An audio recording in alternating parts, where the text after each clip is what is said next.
నమస్తే ఫ్రెండ్స్, నేను మీ Errabelli Rajinikanth, political analyst. Janapaksham talk షోకి స్వాగతం, సుస్వాగతం. తెలంగాణ రాష్ట్రంలో పంచాయతీ ఎన్నికల వేడి మొదలైంది.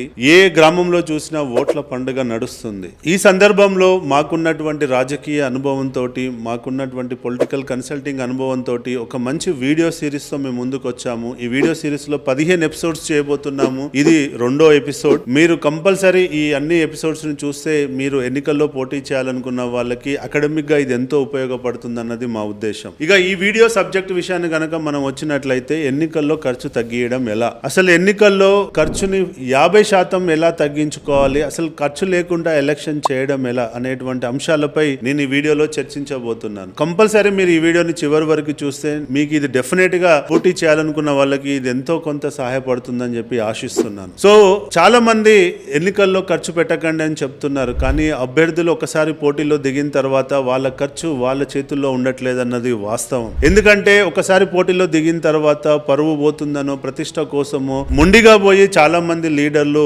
ఎలక్షన్ ఖర్చును పెంచుకుంటూ వెళ్ళిపోతున్నారు. ఎలక్షన్లు అయ్యేసరికి ఆయన ఖర్చును చూస్తే వాళ్ళ దిమ్మ తిరిగిపోతుంది. కాబట్టి ఎంతో మంది మేధావులు ఖర్చు పెట్టకండి అని చెప్తున్నారు, కానీ ఎలా ఖర్చు తగ్గియాలని చెప్పలేకపోతున్నారు. ఈ సందర్భంలో మేము మీ ముందుకు ఒక ప్రతిపాదనతో వచ్చాము. అదేంటంటే, ఈ రోజు గ్రామంలో ఎలక్షన్ ఖర్చులో ప్రధానమైనది ఏదో అని ఉందా అంటే మద్యం ఖర్చు. ఓటర్స్ ని తన వైపు తిప్పుకోవడం కోసం పోటీలో ఉన్న అభ్యర్థులంతా విచ్చలవిడిగా మద్యాన్ని పంచిపెడుతున్నారన్నది వాస్తవం. ఒక నాయకుడు ఎలక్షన్ లో దిగి మద్యము పంచిపెట్టానని చెప్పి మడిగట్టుకొని కూర్చుంటే నడిచే రోజులు లేవు. ఎందుకంటే ప్రత్యర్థులు కూడా అలా లేరు. కాబట్టి ప్రత్యర్థులు వాళ్ళు మద్యాన్ని పంచిపెట్టి ఓటర్లను హక్కున చేర్చుకుంటున్న సందర్భంలో తప్పని పరిస్థితుల్లో ప్రతి నాయకుడు మద్యాన్ని మీద ఖర్చు పెట్టాల్సినటువంటి పరిస్థితి వస్తుంది. ఈ రోజు ఎలక్షన్ క్యాంపెయినింగ్ అయ్యే ఖర్చు 10% అయితే, వాళ్ళ మొత్తం ఎలక్షన్స్ బడ్జెట్ లో 50% ఇవాళ మద్యం పై ఖర్చు పెడుతున్నారన్నది వాస్తవం. కాబట్టి ఇందులో నుంచి మనం బయటపడడం ఎలా? సో ఆ గ్రామంలో పోటీ చేస్తున్న అభ్యర్థులు ఒకరికొరు మాట్లాడుకొని మద్యం ఖర్చు పెట్టము అని, మద్యం పంచి పెట్టమని అనుకున్నా గానీ సాధ్యమయ్యే పరిస్థితి లేదు. ఆ గ్రామ పరిస్థితులను బట్టి వాళ్ళెవరు కూడా నిర్ణయం తీసుకునే పరిస్థితి లేదు. ఇవాళ కొంతమంది ఓటర్లు అయితే వాళ్ళే డిమాండ్ చేసే పరిస్థితి కూడా ఉంది, మాకు ఇంకెప్పుడు మద్యం బాటిల్ పంపిస్తారని. ఇలాంటి సందర్భంలో ఏ లీడర్ కూడా మడి కట్టుకొని కూర్చునే పరిస్థితి లేదు. కాబట్టి ఇవాళ గ్రామాలలో ఉన్న పరిస్థితిని అర్థం చేసుకొని మన ప్రభుత్వము, మన ప్రియతమ ముఖ్యమంత్రి రేవంత్ రెడ్డి గారిని మా జనపక్షం ద్వారా మేము కోరుతున్నది ఏంటంటే, మా ప్రధానమైన డిమాండ్ ఏంటంటే, సీఎం గారు దయచేసి ఈ ఎన్నికలు అయిపోయేంత వరకు ఈ రాష్ట్రంలో లిక్కర్ ని బ్యాన్ చేయండి. లిక్కర్ డిస్ట్రిబ్యూషన్ ని ఆపండి.